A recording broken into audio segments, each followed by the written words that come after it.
خوشبوئی مدینہ میں آنے والوں، تم خوش قسمت ہو کہ اللہ نے تمہیں اپنی یاد کے لیے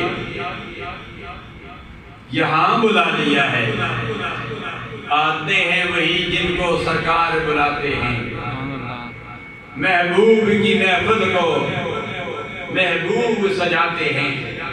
اس سے قبل جامعہ کے درس نظامی کے متعلم ملک احسن محمود حقانی قادری فاذکرونی اذکرکم اور 3 کے حوالے سے گفتگو کر رہے تھے۔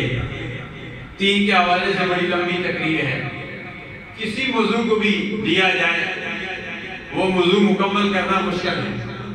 اسی سٹیج سے جامع مسجد خوشبوئی مدینہ کی شعبہ بنات کے پہلا لنٹر اور پھر دوسرے لنٹر پر بھی دعا کے لیے سیاح الحرمین الحاج قاری محمد ضیاء الدین بدری عباسی صاحب تشریف لائے، وہ بھی اسی موضوع پر گفتگو کر رہے تھے۔ خیر الکلام ما قل و ما دل، انہوں نے اپنے انداز میں گفتگو کی۔ پیر میرے شاہ صاحب علیہ رحمت کا کلام پیش کیا، جس سے کہ متران دی ودیری ہے تو گڑی اداس گنے